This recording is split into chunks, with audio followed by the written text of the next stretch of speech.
차기 정부의 대통령 집무실 이전 문제가 뜨거운 쟁점이 되고 있습니다. 윤석열 당선인은 민정수석실이 하던 인사검증 업무는 법무부와 경찰에 맡긴다는 구상입니다. 관련 내용 김광삼 변호사와 함께 자세히 짚어보겠습니다. 어서 오십시오. 네, 안녕하세요.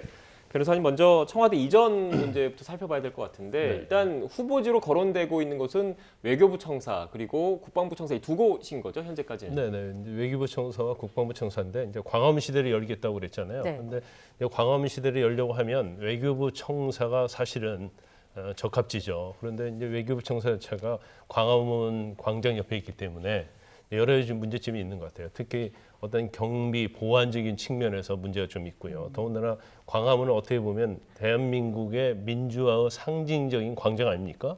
그런데 거기 만약에 대통령 집무실을 외교부 청사를 하게 되면 거기서 시위나 집회를 할 수가 없어요. 여러 가지 문제가 있기 때문에 저는 개인적으로 생각할 때는 외교부 청사는 거의 불가능하다 이렇게 보고 있어요. 그러면 지금 뭐 언론 보도랄지 아니면 인수위와 관련된 또 윤석열 당선 측근들 뭐 그런 얘기를 흘러나온 거 보면 결국 용산이 될 가능성이 높다 이렇게 얘기를 하고 있고 또 윤 당선 측에서 뭐 아직 결정된 건 없다 이렇게 얘기를 하고 있어요. 그래서 잠정적으로 결정을 하고 추후에 어떤 이전 대책을 세울지 이제 그런 것들은 좀 두고 봐야 한다 이렇게 봅니다. 네, 지금 앞서 변호사님께서 그 광화문 근처에 있는 외교부 청사 같은 경우에는 현실적인 어려움이 더 클 것이다 말씀을 해주셨는데 그 연장선상에 저희가 집회 및 그 시위에 관한 법률 그래픽을 좀 준비한 게 있어요. 앞서 그 이유 가운데 하나로 광화문 광장 주변에서는 지금 외교부 청사로 옮길 경우에 집회를 못할 수밖에 없다. 이런 측면을 좀 말씀해 주셨잖아요. 지금 보시는 것처럼 대통령 관저와 국무총리 공간 주변 100m까지 5개 집회 및 시위가 금지되고 있는 집회 및 시위에 관한 법률에 따른 것 때문인 거죠? 네네, 맞습니다. 그래서 저 부분이 법적으로는 가장 중요한 부분이라 할 수가 있고요. 두 번째는 이제 광장이 이렇게 터져 있잖아요. 거기에 대로변에 외교부 청사가 있거든요. 그러면 대로나 광장에서 바로 외교부 청사를 바라볼 수 있는 그런 상황이기 때문에 경호에 있어서 굉장히 치명적인 약점이 있다 이렇게 볼 수 있어요. 네. 그리고 저희도 또 그 대통령 관련 행사를 취재하려고 좀 따라와 가다 보면 그 뭐 폭발물이라든지 이런 거를 좀 방지하기 위해서 휴대전화 같은 무선 신호를 통제를 하잖아요. 그런데 광화문 주변에는 뭐 여러 회사들도 많고 직장인분들이 많기 때문에 그런 현실적인 어려움도 좀 고려가 되겠네요. 맞죠. 그러다면 이제 출퇴근 때도 굉장히 신호 체계랄지 아니면 사실 이제 어떤 전파를 발사해서 그걸 할 수 없도록 그러면 사실 주위에 있는 기업들이 많고 그다음에 광화문 주위에 또 특별하게 굉장히 고층 건물이 많아요. 그리고 외교부 청사 뒤에도 보면 고층 건물이 많고요. 그 앞에도 또 고층 건물이 상당히 많이 있거든요. 그래서 경호나 경비 또 국민의 불편 이런 측면에서는 굉장히 어떤 집무실을 쓰기에는 거의 뭐 불가능할 정도로 취약하다 이렇게 볼 수 있습니다. 그리고 또 이전 비용도 중요할 텐데 윤 당선인 측이 추산하는 비용은 어느 정도가 될까요? 일단 이 비용 자체를 아마 얼마다 이렇게 하기는 굉장히 어려울 거예요. 그래서 외교부 청사 같은 경우는 한 500억 정도 든다고 그래요. 그러면 사실 외교부 청사에 있는 외교부와 관련된 부서들이 이전을 하려면 민간 건물을 임대를 해야 하잖아요. 이 임대뿐만 아니라 인프라를 또 구축해야 하거든요. 그런 비용이 굉장히 많습니다. 그래서 한 500억 정도를 추산을 하고 있고요. 그다음에 그 용산을 옮기게 되면 사실 국방부 청사는 뭐 벙커랄지 헬기랄지 여러 가지 어떤 대통령의 집무를 하기 위한 시설이 굉장히 잘 갖춰 있다고 볼 수가 있고 또 국방부 청사 자체를 쓰는 거잖아요. 이제 그렇기 때문에 아마 예산 추산은 100억에서 이제 200억이다 이렇게 추산하고 있는데 제 개인적으로 생각할 때는 이제 그보다는 훨씬 많이 비용이 소요될 가능성이 크다. 왜냐하면 처음에 예측했던 거와 실질적으로 이전할 때는 또 경비의 어떤 그런 것들이 굉장히 많고 또 생각하지 못했던 그런 비용들이 이제 추산적으로 발생할 가능성이 크다 이렇게 봅니다. 일단 지금 변호사님께서 현재 거론되고 있는 외교부 청사와 국방부 청사 가운데 상대적으로 국방부 청사에 무게가 실리는 이유를 지금 쭉 설명을 해 주셨는데 지금 앞서 말씀하셨던 것처럼 비용 문제를 좀 언급을 하셨습니다. 근데 뭐 반대하는 쪽에서는 특히 이전 비용이 더 늘어날 수도 있다. 그 변호사님과 비슷한 생각을 말씀을 해주셨는데 이 비용 문제 집행하는 그 근거는 어디에 있는 겁니까? 아직은 당선인 신분인 거잖아요. 그렇죠. 일단 대통령이 됐다고 하면 사실은 뭐 예산을 집행하는 데 있어서는 큰 문제가 없겠죠. 그런데 지금 당선인 신분이에요. 그럼 당선인 신분이 쓸 수 있는 예산은 인수위에 배정된 예산이거든요. 그래서 인수위에 배정된 예산은 이제 예비비로 충당을 합니다. 아마 지난 15일 국무회의에서 이제 예비비를 의결을 했다고 그래요. 그러면 그 금액이 얼마든지는 모르겠지만 박근혜나 이명박 정부 인수위원 때는 그때 한 22억 정도가 책정이 됐거든요. 그런데 사실 청와대 그대로 대통령 집무실 사용을 한다고 하면 예. 비용의 문제는 별 문제가 없어요. 그런데 사실 광화문이랄지 아니면 용산으로 집무실 이전하고 또 관저랄지 이전하게 된다고 하면 이 엄청난 비용이 들게 되고 또 국민의힘 지난 대통령 당선인 대변인께서 절대로 청와대로 들어가는지는 않을 것이다. 제로다 이렇게 얘기를 했단 말이에요. 네. 그러면 5월 10일 취임하고 나서부터는 사실은 용산이랄지 광화문에서 근무를 해야 하잖아요. 그러면 그 이전 비용 같은 건 어떻게 충당할 것이냐. 아마 전에 관례에 맞춰서 예비비가 한 22억 가까이 아마 책정이 돼 있을 거예요. 그런데 이 비용 자체는 인수위가 다음 정부를 위한 정책 기조랄지 정부 부처 뭐 변경이랄지 아니면 예산이랄지 아니면 검증이랄지 취임식 비용을 위해서 책정되는 거기 때문에 건축한다랄지 인테리어 한다랄지 이전 비용과는 아무 관련이 없어요. 그래서 이 비용 자체도 이제 법률적 근거가 없기 때문에 어떻게 충당을 할 것이냐 만약 이전을 한다고 하면 이제 그런 문제가 있는데 이제 어떤 범위 내에서 보면 사실 현 정부에서 협조를 하면 가능합니다. 그래서 급하게 예비비를 책정해주면 되는데 그것을 책정하지 않았을 때는 사실은 예산에 근거가 없게 되는 거죠. 그래서 일부에서는 대통령이 취임한 다음에 이전을 해야 하는 거 아니냐 이제 그런 목소리도 나오고 있는 것 같아요. 네. 그러니까 지금 현재 대통령 당선인은 신분 자체는 대통령에 준하는 그 신분과 지위를 갖고 있지만 아직은 정식적으로 정부가 출범하기 전이니까 예비비라는 게 뭐 일반 가계로 치면 비상금 같은 거를 가져다가 쓰는 건데 명확한 세목이라든지 이런 게 좀 규정이 안 돼 있다, 미비한 측면이 있다 이런 말씀이시네요. 그렇죠. 지금 대통령의 인수위에 관한 법률이 있거든요. 그 법률에서 당선인 인수위가 쓸 수 있는 금액을 딱 정해놓고 있어요. 네. 그리고 거기에 따라서 이제 예비비를 책정하는 거거든요. 그래서 아마 현 정부에서는 이렇게 이전하고 이전비 이렇게 많이 들어갈 거라는 생각을 하지 못했고 또 그 부분에 대해서 또 다른 의견을 가질 수 있거든요. 그래서 이 부분은 현 정부와 조율을 잘 해야 한다 이렇게 봅니다. 조율이 필요하다 말씀해 주셨고 또 세종에 이 집무실을 설치하는 방안도 검토 중이라고 하는데 이건 또 법적 근거가 전제가 돼야 하는 문제잖아요. 지금 이제 법적으로 어려워요. 왜냐하면 이제 대통령이 과연 제2집무실을 만들 수 있느냐에 대해서는 제가 알기로는 복합도 우리 행복도시법이라고 그러죠. 거기 규정에 의하면 제외를 하기로 돼 있어요. 그래서 아마 이 규정은 뭐 국회에서 의결을 하면 돼요. 왜냐하면 지금 이재명 후보도 대선 공약에 집무실을 세종으로 이전한다는 그런 공약을 걸었기 때문에 사실은 뭐 현재 당선이랄지 현 민주당의 입장은 거의 동일하다고 볼 수 있기 때문에 이 규정은 뭐 개정을 하면 가능하다고 봅니다.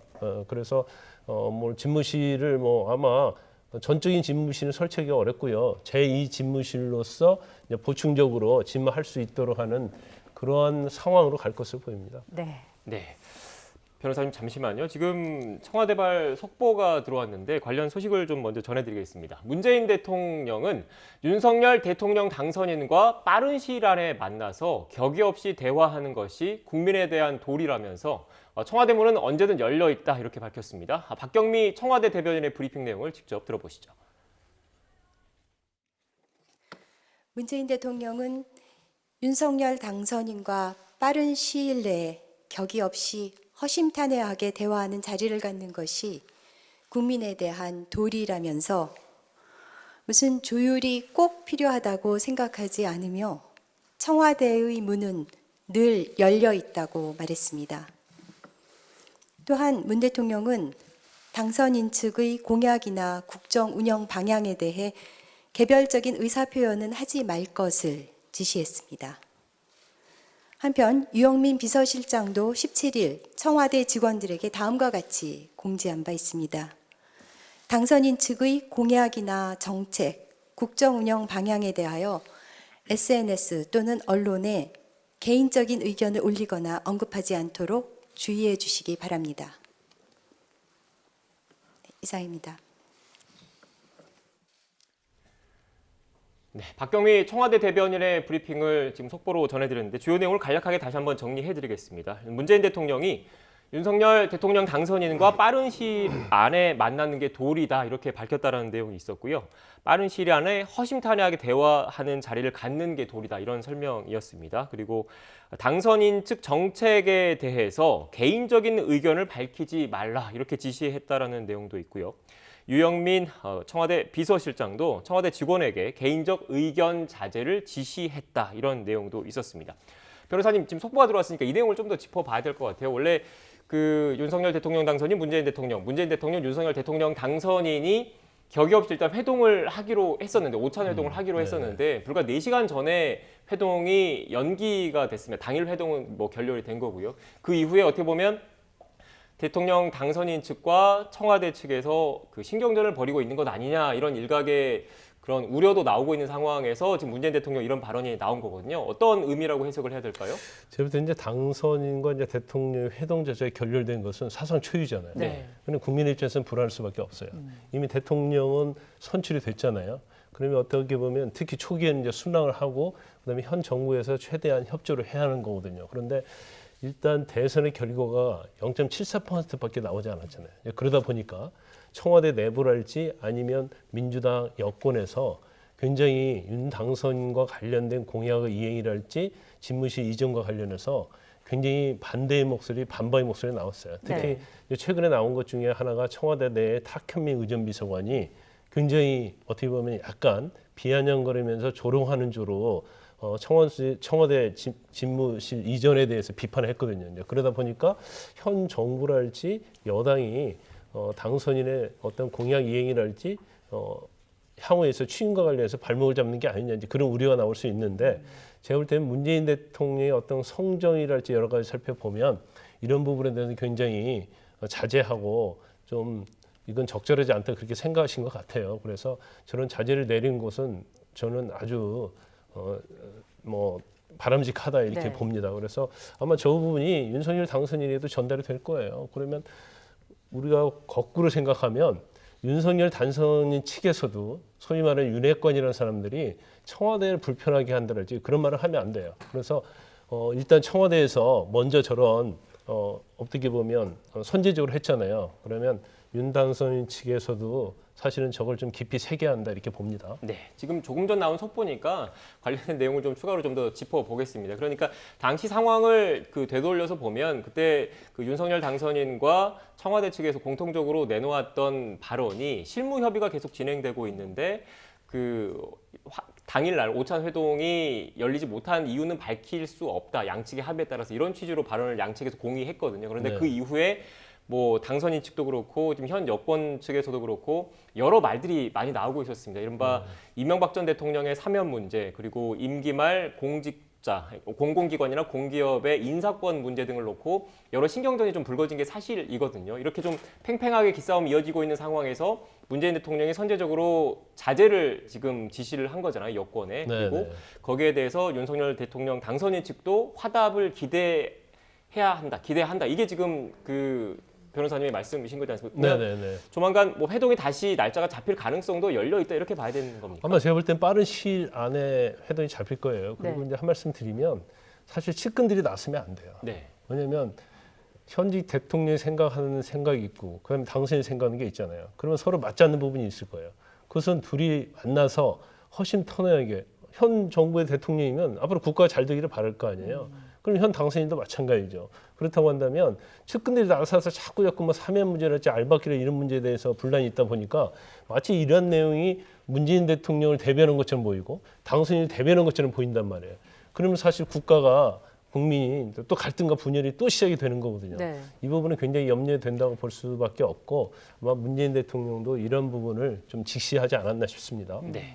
지금 실제로 문재인 대통령이 지시한 내용, 조금 전 속보를 좀 다시 한번 쭉 돌려주시겠습니까?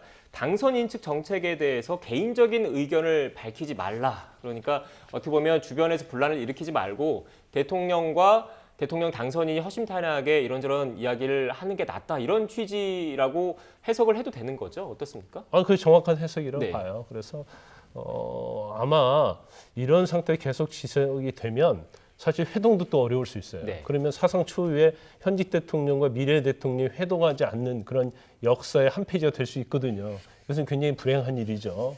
그래서 일단 자제를 선제적으로 좀 부탁을 하고 있다 이렇게 봅니다. 네, 지금 일단 조금 전에 청와대에서 선제적으로 이런 입장을 밝혔기 때문에 윤석열 대통령 당선인 측에서는 또 어떤 화답을 내놓을지는 좀 지켜봐야 할 것 같고요. 연장선상에서 자연스럽게 다음 주제를 좀 짚어보겠습니다. 일단 뭐 그 윤석열 당선인 측 그리고 문재인 대통령 청와대에서 공식적으로 뭐 그 오찬 회동이 열리지 못한 이유를 밝히진 않았지만 여러 나온 이유 가운데 하나가 이 인사 문제거든요. 그런데 이 인사 문제와 관련해서도 해법을 찾을 수 있을 거라고 보십니까? 그 두 사람이 만났을 경우에?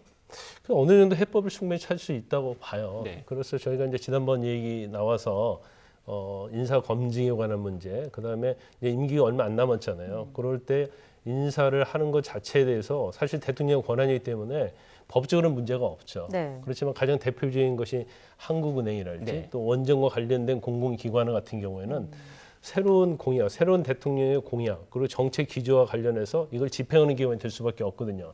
특히 이제 한우 총재 같은 경우는 재정, 경제에 있어서 중요한 역할을 아주 중요한 역할을 하고 있고 네. 통화 정책이랄지 금리 이런 부분에 있어서도 어떻게 보면 결정적인 역할을 해요. 그래서 대통령의 어떤 뜻이나 공약, 정책 기조와 발을 맞출 수밖에 없는 경우인데 만약에 이런 거에 있어서 서로 다른 생각을 가지고 있는 한은 총재가 임명이 됐을 때는 이제 어떻게 보면 이제 엇박자가 날 수 있고 그러면 다음 정부의 이제 정책 기조랄지 아니면 국가의 어떤 경제 재정 정책이 흔들 수가 있습니다. 그래서 이 부분에도 제가 볼 때는 문재인 대통령도 인식하고 있을 거예요. 그래서 아마 원만한 협의가 이루어질 것이다 이렇게 봅니다. 네, 저희가 앞서 이 얘기를 하겠다고 또 말씀을 드렸기 때문에 얘기를 안 할 수가 없습니다. 민정수석실을 없애고 공직자 인사검증 기능은 법무부와 경찰에 맡긴다. 이렇게 이야기를 했어요. 미 FBI 얘기까지 나왔는데 어떤 그림인지 간략하게 좀 설명을 해주세요. 지금 아직 나온 그림이 그렇게 명확하지는 않아요. 네. 그러니까 일단 민정수석실 없애면은 인사검증을 어떻게 할 것인가, 어디에 맡길 것인가 이게 중요하잖아요. 근데 지금 뭐 추상적으로는 법무부와 이제 경찰에 맡기겠다는 취지로 얘기를 해요. 그런데 법무부에는 일단 법적으로 인사검증과 관련된 어떤 행위를 할 수 있는 근거가 전혀 없고요. 경찰도 마찬가지죠. 직무집행법이랄지 경찰의 업무에는 그런 게 없어요. 네. 그러면 결과적으로 경찰이랄지 법무부에서 기관 내에서 사적으로 세평을 수집하고 뭐 그럴 수 있는 거거든요. 근데 과연 이것이 어떤 공정성의 문제랄지 검증의 문제에서 적합하냐 이런 문제 있을 수 있고 또 경우에 따라서는 개인에 대한 세평을 수집으로 다니면 불법 사찰의 문제가 있을 수 네. 있거든요. 그래서 저도 뭐 문재인 정부 때 인사검증을 한번 받아본 적이 있습니다. 그런데 제 느낌은 경찰이 다 주도를 하고 있는데 경찰에 있는 정보과에서 주도를 하더라고요. 그래서 세평을 다 수집한 다음에 그다음에 민정수석실에 넘기면 민정수석실에서 이제 마지막으로 전화가 와요. 예. 그래서 아들 뭐 병역 문제랄지 아니면 뭐 정치인 누구하고 친하다면서요 이렇게 얘기를 하더라고요. 그러더니 깜짝 놀랐죠. 정치인 누구 친한 거하고 사실은 검증은 아무 상관이 없거든요. 이런 식으로 이루어졌는데 이제 그러다 보니까 계속적으로 자의적이고 목적을 위해서 검증이 되는 거 아니냐. 또 인사검증의 실패가 각 정부에서 항상 나왔잖아요. 네. 그렇기 때문에 이 부분도 법무부와 단순히 경찰에 맡기는 게 중요한 게 아니고 저는 인사검증에 관한 법을 만들어야 한다 이렇게 봐요. 네. 그래서 검증의 대상을 어느 정도 할 것인지 범위랄지 방법이랄지 이런 거에 대해서 철저하게 할 수 있도록 하고 만약에 검증하는 과정에서 어떤 개인적 사적인 목적을 위해서 그 검증이 왜곡되면 거기에 대한 형사처벌도 할 수 있는 그런 인사검증법을 만들어야 하고 더 중요한 부분이 또 하나가 뭐냐면 계속적으로 인사검증을 하면 데이터가 수집이 될 거 아닙니까? 네. 그럼 데이터도 그것도 사실은 공식적으로 기록물로 보관할 수 있도록 만들어야 돼요. 그래서 추후에 정부가 바뀐다 하더라도 다른 정부에서 이 데이터를 가지고 인사검증을 할 수 있는 어떻게 보면 굉장히 투명하면서도 법적 근거가 있는 그런 인사검증 관련 법이 만들어져야 한다 이렇게 봅니다. 네. 지금 변호사님께서 그 예전에 인사검증을 직접 받아보셨던 그런 지점을 말씀을 해주셨고 당혹스러웠던 부분을 말씀을 해주셨는데 뭐 현재도 그렇게 검증이 진행되고 있는지는 아직 확인되지 않았으니까 참고로 개인적인 경험을 말씀해 주셨다는 점을 말씀을 드리고요. 이런 일각의 우려 때문에 특히 반대하는 쪽에서는 이런 시각을 내놓더라고요. 그러니까 검찰과 경찰의 권한이 더욱 강화되는 것 아니냐, 그에 따른 부작용이 우려되는 것 아니냐 이런 비판이 나오는 이유라고 볼 수 있겠습니까? 충분히 그런 네. 이유가 될 수 있죠. 그래서 정치 개입을 할 수 있는 거 아닙니까? 왜냐하면 고위직 공무원에 대해서 경찰과 검찰이나 법무부에 의존하는 네. 그런 인사 검증은 경우에 따라서는 그럴 리야 없겠지만 법무부나 경찰이 마음을 먹으면 낙마시킬 수도 있고요. 아니면 고의주로 가게 해줄 수도 있단 말이에요. 그래서 결국 정치 개입이랄지 불법 사찰 또 권한 남용 이런 문제가 발생할 수 있는 거죠. 그래서 제가 아까 말씀드린 것처럼 이걸 방지하기 위해서는 어떻게 해야 하느냐. 그래서 아까 인사검증법 얘기를 했습니다마는 검증에 있어서 어떤 법적 근거, 정당성을 만들어야 한다는 거고요. 지금 저는 개인적으로 볼 때 너무 법무부나 검찰이나 경찰에 의존해서 안 된다고 봐요. 물론 어떤 사정과 관련된 부분에 있어서 가장 탁월한 기관은 맞죠. 그래서 거기에다 플러스해서 혹시 어떤 문제가 있으면 다른 기관에 뭐 사실조회를 한다랄지 그 인사검증단체에서 충분히 할 수 있는 그런 근거를 마련해주면 사실은 오히려 인사검증이 철저히 이루어지면서도 이러한 불법 사찰 이런 문제가 나오지 않을 것이다 이렇게 봅니다. 네, 알겠습니다. 오늘 뭐 인수위원회가 공식 출범했기 때문에 어떤 세부안이 마련될지는 좀 추가로 지켜봐야 할 것 같습니다. 지금까지 김광삼 변호사와 함께 이야기 나눴습니다. 오늘 말씀 고맙습니다. 고맙습니다.